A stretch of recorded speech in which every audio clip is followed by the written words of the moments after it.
Olá, sejam muito bem-vindas e bem-vindos ao Diário Econômico, esse podcast que fala de economia e negócios. Eu sou Patrícia Raposo e convido vocês a nos seguir nas nossas redes sociais. Esse podcast vai ao ar toda quinta-feira, então assine o canal para receber as notificações dos próximos episódios. E hoje nós vamos conversar com o superintendente do Banco do Nordeste em Pernambuco,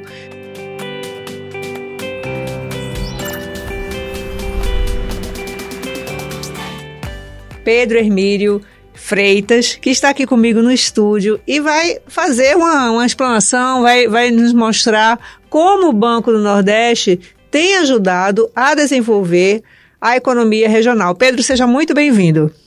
Obrigado, Patrícia. Vamos conversar um pouquinho aqui sobre a atuação do banco, né? O que é o Banco do Nordeste, o papel. Primeiro, lhe parabenizar, né, pelo Diário Econômico, pelas diversas iniciativas que você tem feito para divulgar e trabalhar essas informações da economia aqui de Pernambuco, né? O banco ele acabou de completar em 2022 70 anos a serviço aqui da região Nordeste, né? É uma instituição financeira aí que tem na sua composição a maior parte das ações pertence ao governo federal, então é uma sociedade de economia mista ali com o controle da União. Opera, eu digo que o principal instrumento de financiamento, política pública para atração e manutenção de investimentos aqui para a região, que é o FNE, que é o Fundo Constitucional de Desenvolvimento do Nordeste, né, que tem aí a grande missão de ser a linha de financiamento mais barata para os setores produtivos da economia da região Nordeste, né? Então, é uma linha com um guarda-chuva muito amplo, que pega desde as operações de microcrédito até as grandes demandas do setor de infraestrutura. Por falar em microcrédito, o Banco do Nordeste é o maior agente, né, de microcrédito no Brasil, né, urbano e rural, apesar de ser um banco que atua só no Nordeste e no norte de Minas Gerais. Norte de Minas Gerais por conta que é a área de atuação da Sudene. Como é que consegue isso, hein, Pedro? Essa é uma história muito bonita, né? Começa com um projeto que iniciou lá no Ceará, o projeto do Crédito Amigo. Ele tinha ali uma missão, começou com um viés muito de combate à fome, e aí se viu que apoiar pequenos empreendedores, esses créditos começaram ali com R$100, R$200, para que eles pudessem estar gerando renda com alguma atividade informal que eles já desenvolviam, e fazer esse microcrédito com um acompanhamento, né? E com ali um olhar de grupo, de que um era solidário pela operação do outro, para que aquilo desse certo, para que aquele dinheiro retornasse e pudesse estar retroalimentando esses financiamentos. E aí, isso que começou nesse formato lá no Ceará, hoje é a maior operação de microcrédito urbano do país, né? Apesar de estar atuando só aqui no Nordeste, inclusive com um plano de expansão muito ousado, né? O Crédito Amigo está revisitando o planejamento estratégico dele e ele quer se tornar a maior operação de microcrédito do mundo.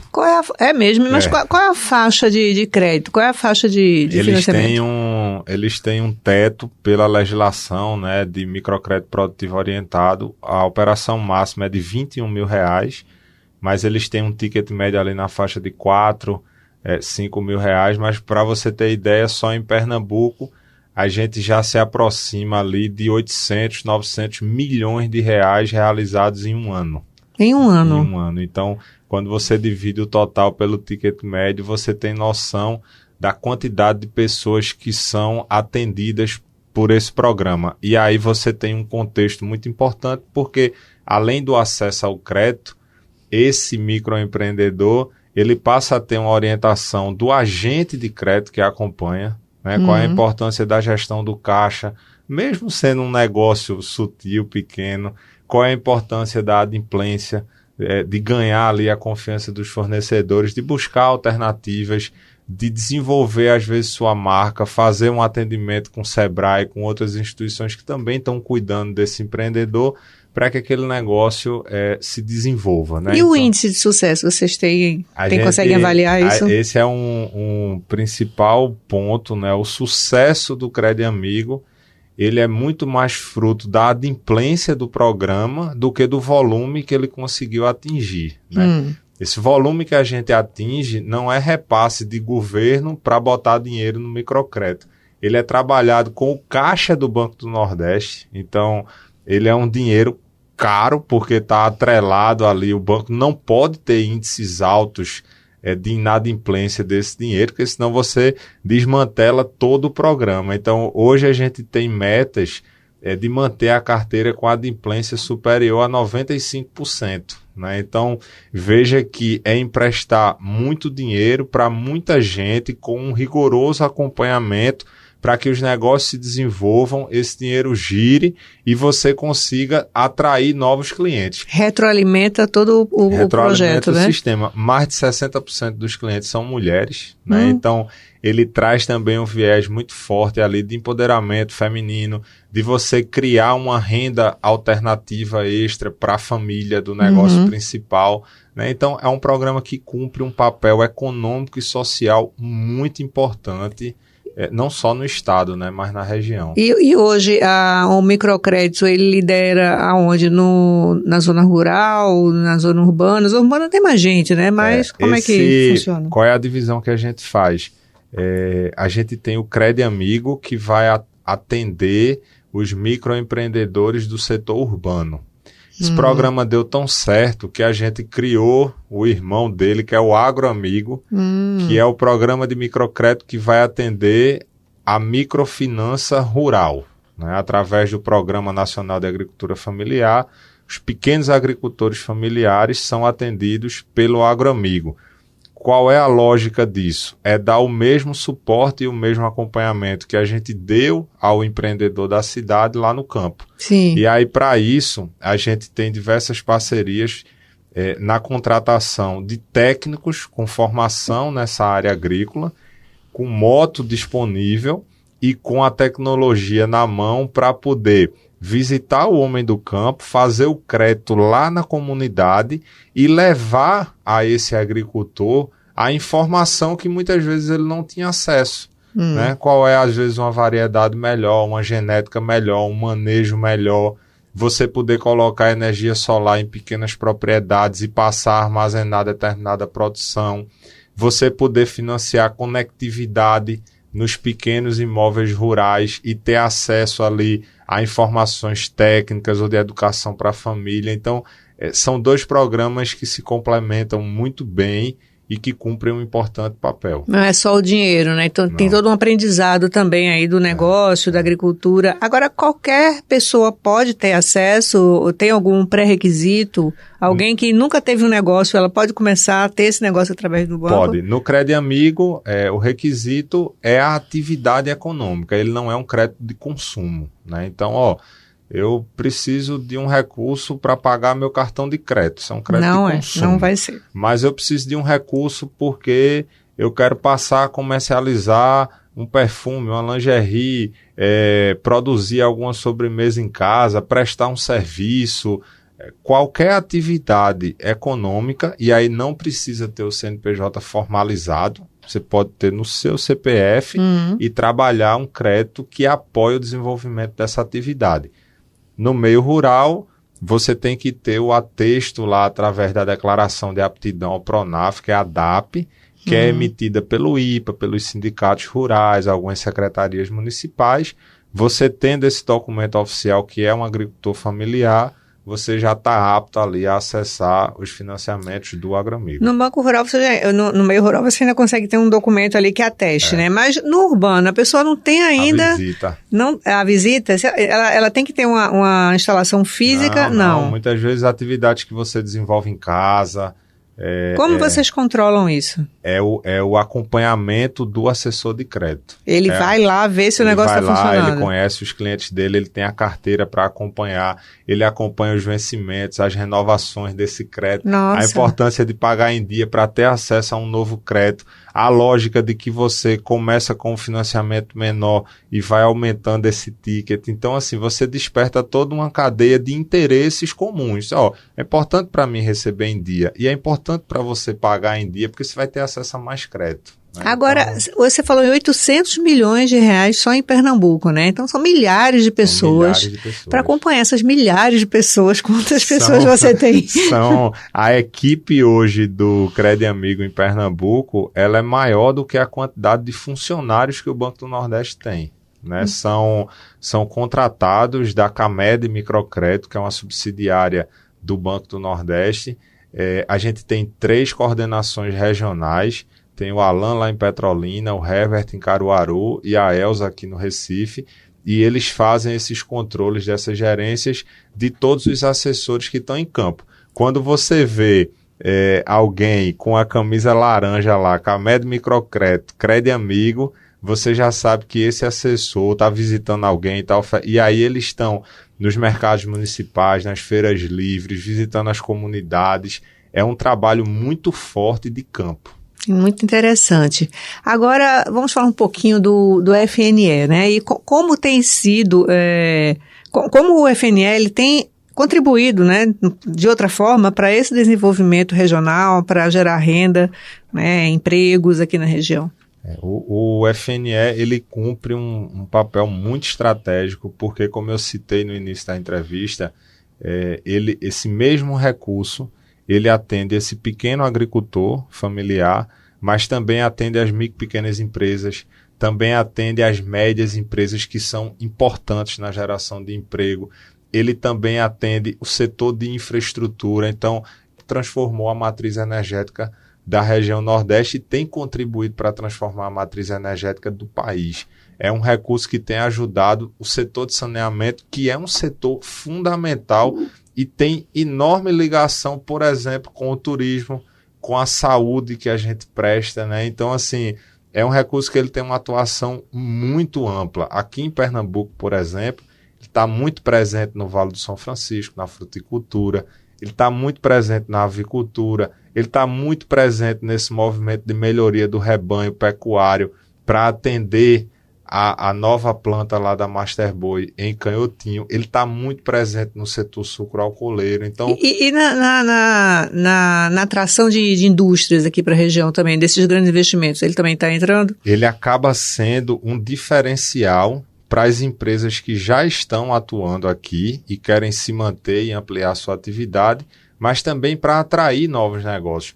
Por que é que uma grande indústria vai deixar de se instalar lá em São Paulo e vai vir para Pernambuco? Muitas vezes você tem que criar um pacote de condições, né? Condições muitas vezes fundiárias, condições tributárias, e aí os incentivos fiscais cumprem esse papel, e condições de financiamento. A gente tem linhas nesse guarda-chuva do FNE que vão até 15 anos de prazo para as empresas pagarem, com até 5 anos de carência e com uma taxa de juros que é menor do que a Selic, que é a taxa básica. Então, é de fato um recurso que ele é subsidiado para apresentar e oferecer às empresas e aos produtores uma condição de taxa mais barata. E, recentemente, uma grande novidade desse fundo foi a criação de um desdobramento das linhas de inovação dentro dessa atuação. Então, hoje, se uma indústria vem se instalar aqui e ela traz um processo de inovação a seu produto ou ao serviço que ela presta, ou no campo um produtor rural leva uma inovação para aquela produção dele, ele vai pagar menos juros ainda. Então, é o FNE se reinventando e incentivando ali os empreendimentos que estão agregando inovação aqui para a região Nordeste. Então, veja que é um fundo constitucional que cumpre um papel muito relevante aqui para a economia da nossa região e do nosso estado. Bem interessante. E vocês acabam tendo uma atuação conjunta com essas agências de desenvolvimento dos estados, né, que trabalham na captação dessas empresas, novas empresas para investimento aqui em Pernambuco, ou até mesmo no Porto do Suape, que tem também a sua própria captação, né, para novos investimentos. Isso, a ADEP, assim, é uma parceira de primeira ordem, né, que é a Agência de Desenvolvimento aqui de Pernambuco. A gente busca ali exatamente criar um ambiente favorável de negócios aqui no estado. Porque quando o empresário ele procura expandir as atividades dele ou trazer a atividade dele para um outro estado, o que é que ele quer encontrar? ele quer encontrar um time, uma equipe de governo, de banco, de município, que tem interesse que aquele negócio dê certo, né? Então, quando você tem uma agência que trabalha esses incentivos fiscais, que viabiliza as áreas, você tem um banco que tem uma linha diferenciada que lá no sul-sudeste você não tem essa disponibilidade de recurso a esse preço. E você vê esses times trabalhando junto e com interesse que essa empresa venha. Uma das maiores alegrias que a gente tem é quando a gente participa da inauguração de empreendimentos, né? Então, o presidente Roberto Abreu, que está liderando aí a agência, você vê ali no olho do servidor a alegria, né, de ver assim, pois foi um projeto que a gente foi atrás, deu trabalho, todo mundo brigou junto, o banco entrou com financiamento, o cara teve coragem de fazer e a gente está hoje aqui inaugurando e trazendo emprego e abrindo a oportunidade de trazer outros negócios que vão estar no entorno daquilo ali, né? Então, assim, é realmente uma parceria que cumpre um papel relevante para o Estado. Ô Pedro, quais são hoje os segmentos aqui no Nordeste que mais tem demandado do banco? Você falou energia, você falou agronegócio, você falou fruticultura. Seriam esses três? Então, vamos lá. De longe, assim, o setor de infraestrutura demanda muito, porque são grandes projetos, né? Caros, né? Caros, você vai mexer com o setor de saneamento, é caro. Você vai gerar energia eólica ou solar, o ticket médio desses parques estão cada vez maiores. Você vai fazer uma linha de transmissão, é muito cara. Você vai mexer num porto, Então, o setor de infraestrutura, eu lhe digo hoje assim com muita tranquilidade que o recurso é insuficiente. O que a gente tem disponível de orçamento, a gente não consegue atender todos os projetos do setor de infraestrutura. Então, ele é um grande demandador aí de recursos. Por que isso?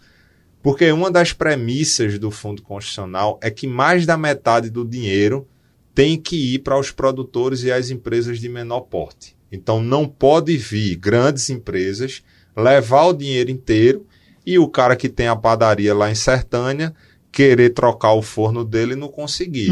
Querer botar a energia solar dele e não conseguir. Então, a gente tem uma determinação legal que a gente precisa cumprir, que mais da metade do orçamento vai para os portes menores. E aí, nessa lógica, você tem agricultura familiar e micro e pequena empresa demandando muito recurso, né? Ele já tem ali uma parte desse orçamento que é destinada a esse público.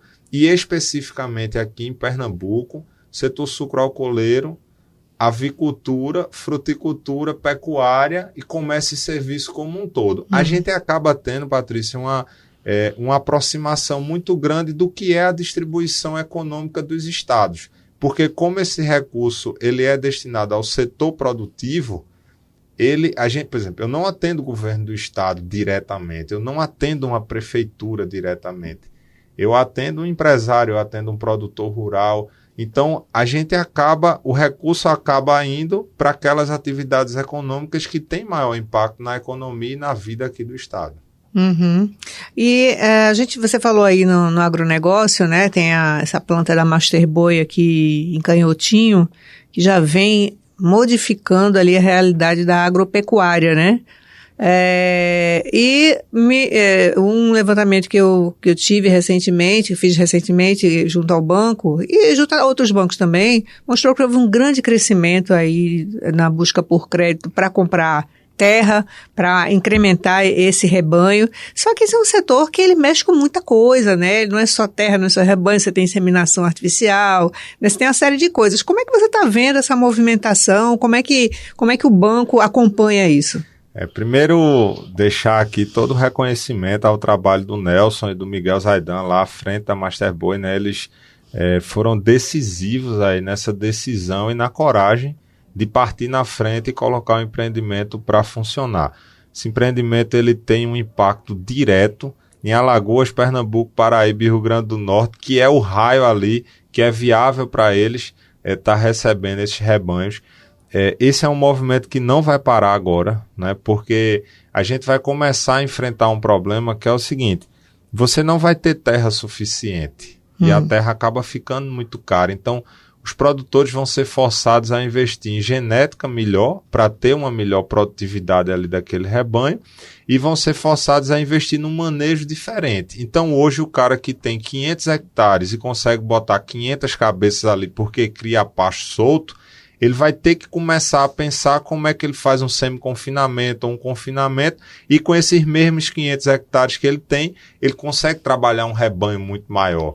E aí você começa a ter uma série de demandas, você tem que trazer muita tecnologia para isso, você tem que começar a integrar mercados. Então tem um monte desses produtores que já estão discutindo lá com os produtores de milho de Sergipe, com os produtores de grãos lá do Matopiba, para poder integrar melhor essas cadeias e garantir uma ração de qualidade para esse rebanho daqui. Então, assim, o mercado ele é muito dinâmico nesse aspecto, né? As coisas vão se arranjando e o fato é que aquela indústria ali vai transformar a realidade da pecuária de corte aqui em Pernambuco. É verdade. A gente já percebe isso, né? Eles já inclusive até bateram metas. A meta prevista para o início das operações já foi superada, né, em termos de abate, e agora vão para caprinos e ovinos, né? E fruticultura, como anda a fruticultura na visão do banco? O Vale do São Francisco, toda vez que a gente tem a oportunidade de visitar, a gente só sai de lá com a certeza de que aquele povo é muito guerreiro e sabe trabalhar e sabe fazer o negócio dar certo, né?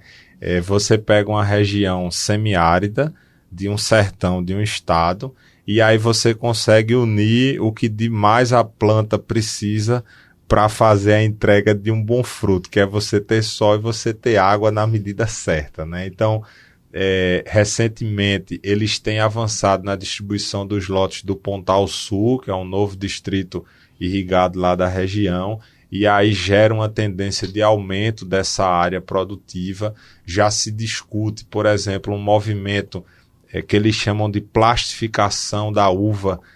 Quando chove muito, é ruim para os produtores de uva. Isso. E aí já existe uma tecnologia em outros países que você cobre o parreiral. E aí quando você tem uma precipitação que não é esperada, você protege ali o seu parreiral para que aquilo não impacte na safra que você está esperando. E a gente já tem discutido isso muito com os sindicatos lá.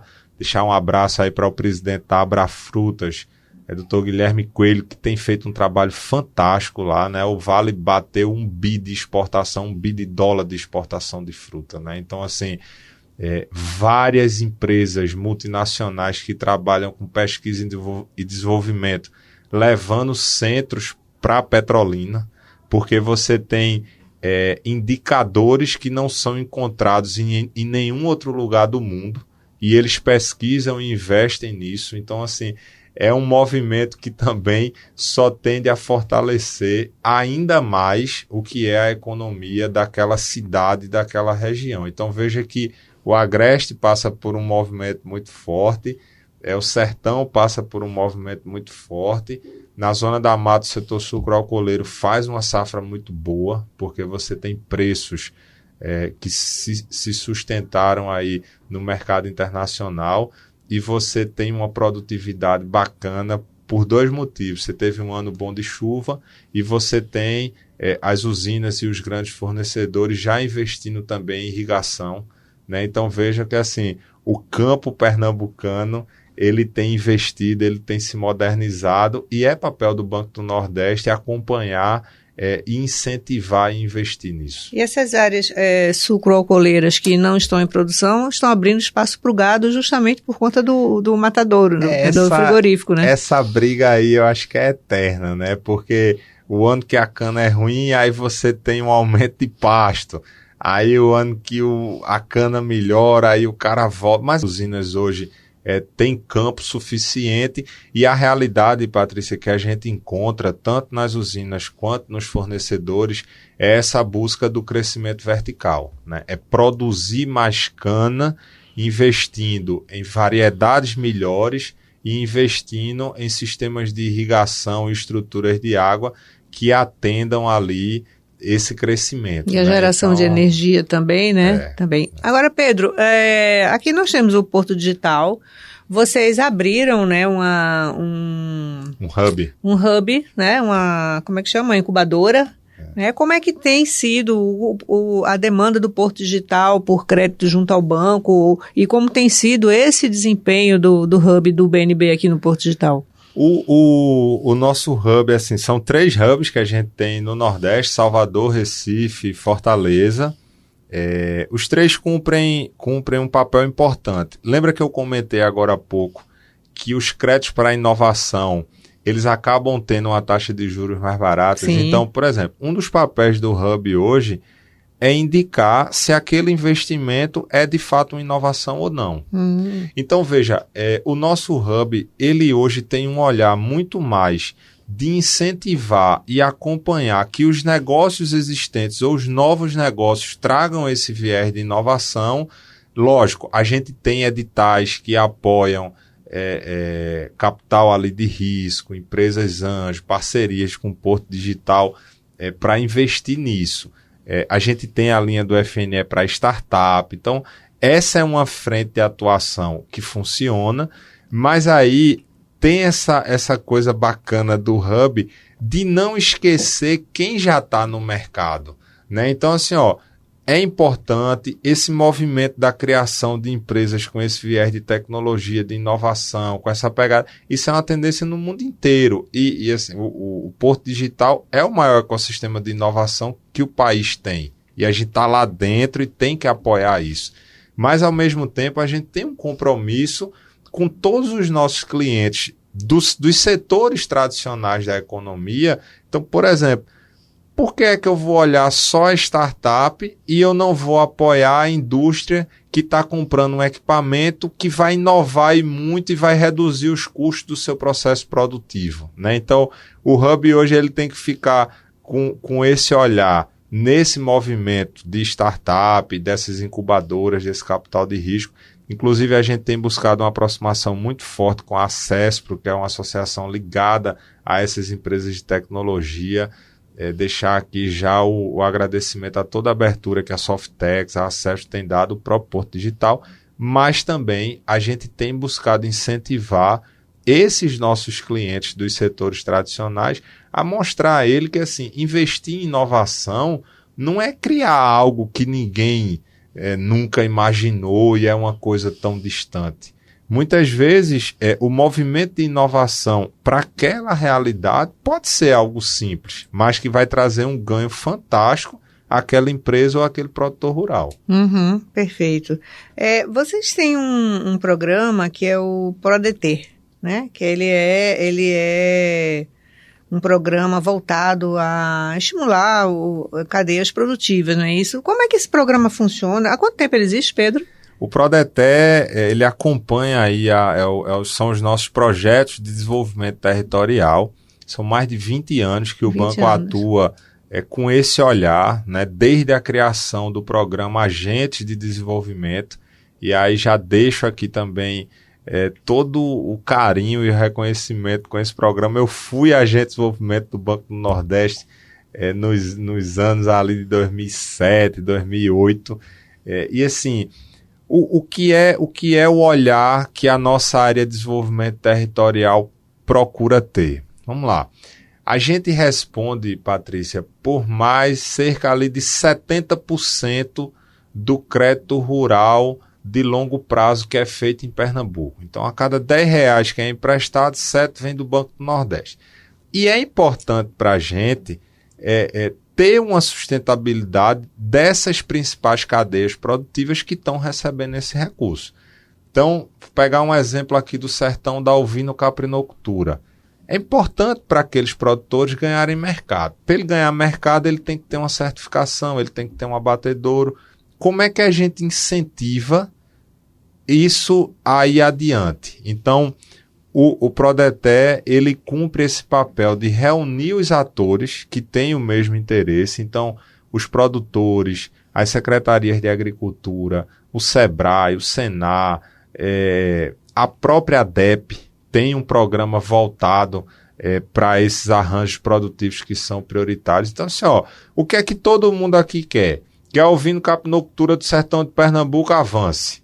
Então, a quem cabe atrair um investimento de um abatedor aqui? Ou a quem cabe certificar algum abatedor existente ou algum criador? Então, a quem cabe criar um selo ou investir na propaganda disso ou numa comercialização diferente? E aí, dentro daquele ambiente, daquela cadeia produtiva, a gente vai buscar ali o parceiro certo, a iniciativa certa. Veja que um olhar de ações integradas ao crédito com um objetivo comum a essas outras entidades de fortalecer aquela cadeia produtiva. E nesse caso da ovinocaprinocultura, houve uma atualização dessas regras de certificação, né? Vocês atuaram nisso. Por que vocês resolveram atualizar isso? O que é que trouxe de melhorias? É exatamente isso. Assim, você identifica, por exemplo, uma nova portaria da Adagro. E aí, você só vai conseguir comercializar agora em municípios diferentes da sua produção se você atender os critérios A, B e C. Se você deixar o produtor lá à própria sorte, ele vai ter muita dificuldade. E aí você vai reunir, então, quem é que pode ajudar nisso? Então, a ADEP tem grana lá para capacitação, o Sistema S tem. Então, isso aqui é interessante. O banco está colocando muito dinheiro nisso aqui, tem muitos empregos, tem muita renda envolvida e a gente vai precisar incentivar que esses produtores se adequem logo para ter essa certificação para não perder mercado. E aí, mas perder papel do banco fazer isso, para o Banco do Nordeste, a gente tem esse olhar de ser um banco de desenvolvimento e assim, a gente não vive numa ilha.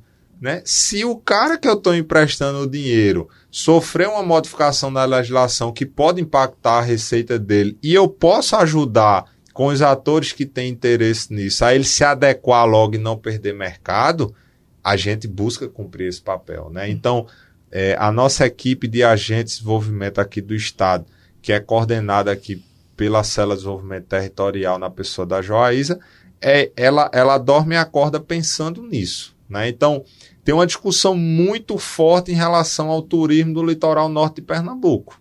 Não faz sentido você ter uma riqueza religiosa daquela, você ter uma navegabilidade daquela, e só o litoral sul que recebe empreendimentos voltados para o turismo. Por que isso?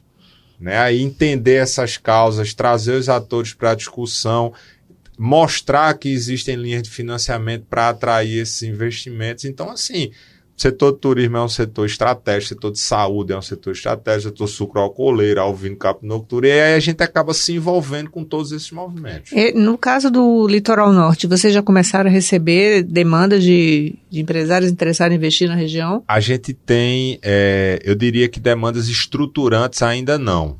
Tem uma discussão muito avançada, né? O Conselho lá de Turismo do Litoral Norte tem buscado cumprir esse papel, tem empresas mapeando o que seria a área de beira-mar necessária, quantos leitos seriam adequados, o que é que ela precisa de estrutura para aquilo ali, mas não é uma demanda ainda que está na fase de financiamento. Né? Hoje a gente tem buscado, lógico, esse turismo existe, mesmo sendo de uma forma tímida comparado ao litoral sul, e a gente está apoiando esses atores locais para que eles prestem um serviço cada vez melhor.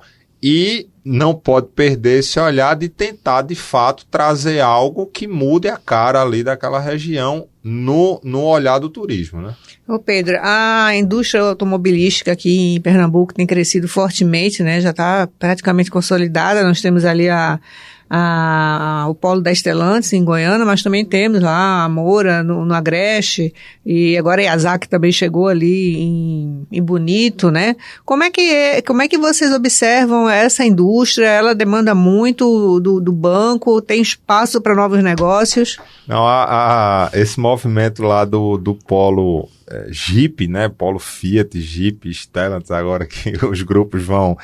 É muito interessante porque, lógico, você tem o coração ali que fabrica os carros, mas você tem o movimento dos sistemistas, né, que é a cadeia de suprimento dessa montadora. Né? Então, o banco tem participado ativamente de vários empreendimentos desses sistemistas que chegam trazendo tecnologia, trazendo qualificação para essa mão de obra, gerando emprego e renda que acaba sendo o principal Na Mata Norte do estado, eu sou de lá da Mata Norte, eu sou filho... você é de onde? Eu sou filho de Aliança, que de fica Aliança. a 20 minutos, meia hora ali da Jeep. E quando a gente vai ali, Patrícia, que a gente vê o pessoal com o macacão cinza ali, com a logomarca Jeep atrás, pegando um ônibus para ir para o serviço, a gente vê a importância que essa cadeia tem ali, numa região onde fecharam várias usinas de cana. É verdade. Então,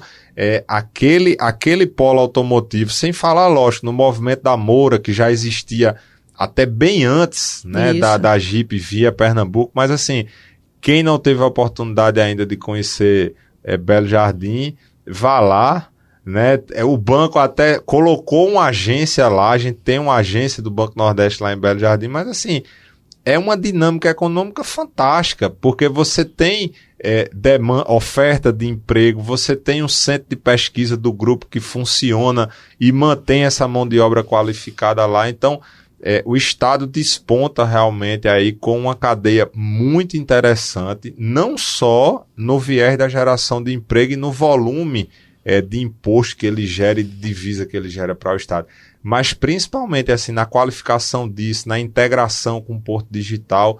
É uma cadeia que cumpre realmente um papel muito relevante. E você percebe ali a força do microcrédito também atuando nessa região?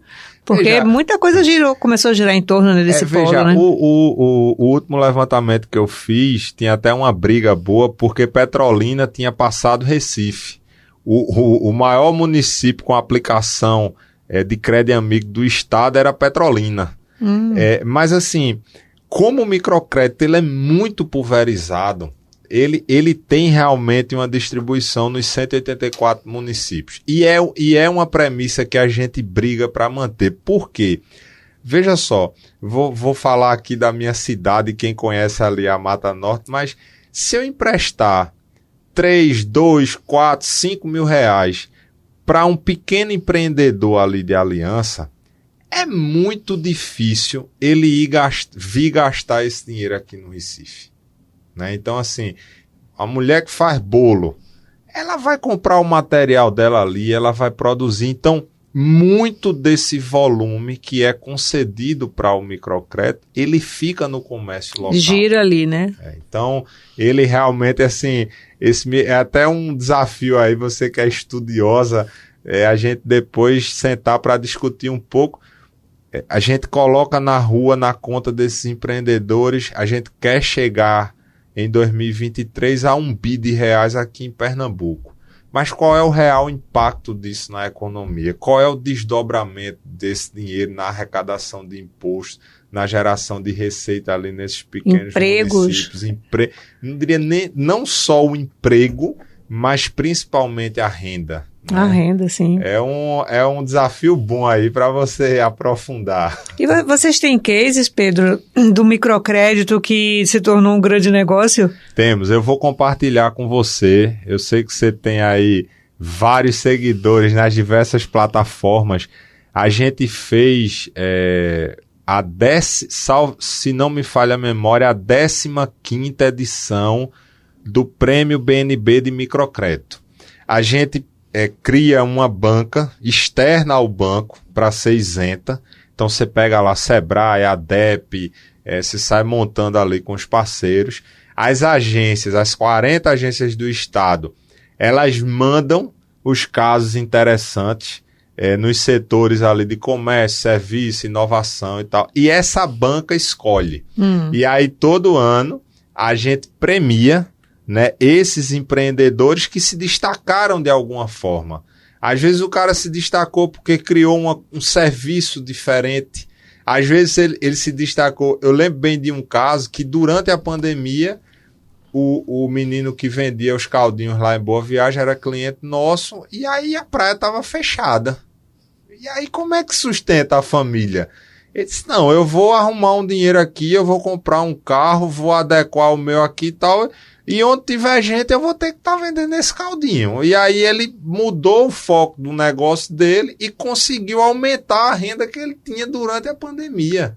A outra mulher lá do serviço de estética de Petrolina começou a oferecer um serviço para um determinado público que não tinha e virou uma febre aquele negócio. Então, assim, a gente faz essa premiação como uma forma de incentivar, né, esses empreendedores a dizer, ó, vocês são exemplo para outras pessoas que às vezes acham que aquilo ali é uma realidade tão distante, né? E que podem sim contar com um apoio financeiro, contar com a orientação para mudar uma realidade. Como a gente tem vários casos de realidades de famílias que foram mudadas pelo empreendedorismo, né? É verdade. E acreditar e financiar esse empreendedorismo é o grande negócio do Banco do Nordeste e, consequentemente, do Crédito Amigo. É verdade. Ô Pedro, hoje quando você olha para o Nordeste, você que integra o banco, já foi superintendente também em Alagoas, né?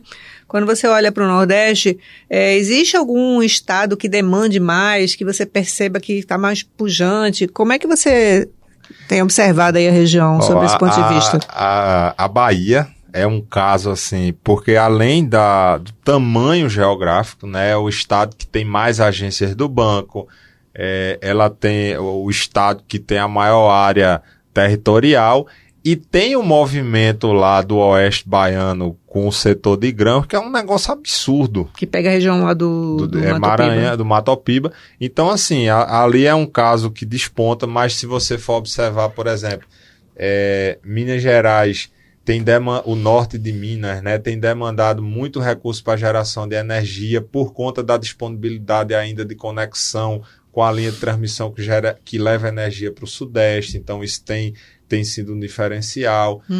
O próprio estado de Pernambuco, né, o setor industrial de Pernambuco tem se movimentado muito, então a gente tem anúncios interessantes aí para acontecer de fortes investimentos no setor industrial pernambucano. O setor sucroalcooleiro, que há 2 anos atrás a gente saiu ali de uma demanda de 400 milhões por ano no Nordeste, a gente deve chegar a R$1 bi em 2023. Então você tem realmente movimentos muito fortes que estão acontecendo no Nordeste como um todo. Agora, respondendo objetivamente, a Bahia tem puxado muita coisa aí nesse movimento do setor de grãos. Mais no agro, né?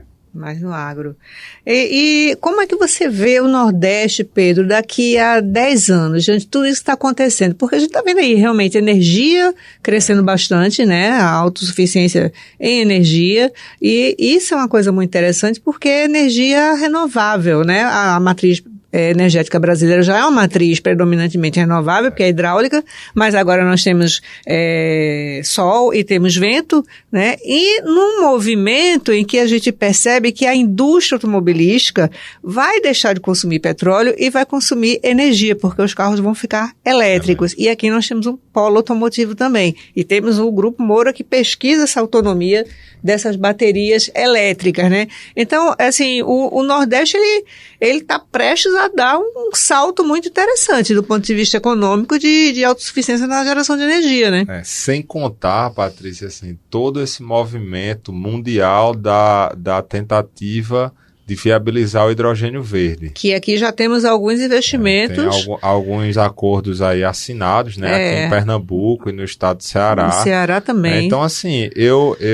assim, o que eu torço é que as instituições, que os governos, eles cumpram o papel que eles devem cumprir. O Banco do Nordeste precisa ser uma instituição cada vez mais forte, fortalecer sua governança, garantir os financiamentos. O governo estadual precisa cumprir o papel dele, o governo federal, o Sistema S tem um papel fundamental na qualificação dessa mão de obra. Não adianta a gente trazer esses empreendimentos para cá, não são empreendimentos que geram um volume de emprego grande, mas geram empregos qualificados e que mexem em toda essa cadeia. Então, a gente tem uma juventude aí que nasceu integrada com a tecnologia, né? Uma criança hoje de 3, 4, 5 anos, ele pega um celular, um tablet, um computador, uma coisa. Então, e tem uma turma aí que a gente precisa direcionar. Quero agradecer, né, a todos. A gente tem que começar com a equipe, né? A gente não faria nada do que a gente consegue entregar à sociedade pernambucana se não fosse o esforço de cada um de vocês que veste a camisa desse banco, que veste a camisa do Crédito Amigo, do Agroamigo, dos agentes de desenvolvimento, as nossas 40 agências espalhadas aí em todo o estado. Então, minha gratidão e meu reconhecimento a todo o time, Patrícia, do Banco do Nordeste aqui, a você que faz um trabalho fantástico assim de discutir, pensar na economia pernambucana, né? A academia, a imprensa, essa imprensa especializada, ela pode cumprir e deve cumprir um papel muito relevante nesses próximos anos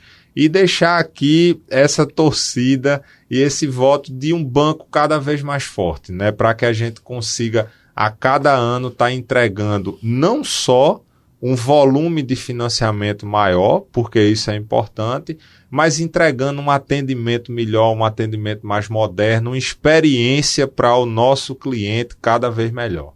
Perfeito, Pedro Hermílio Freitas, muito obrigada pela sua presença aqui, pela sua disponibilidade, por esse papo tão legal e esclarecedor. Muito obrigada. Obrigado a você, um abraço. E agradeço você também que nos acompanhou até aqui. Então não esqueça, assine o canal para receber as notificações dos próximos episódios e até a próxima.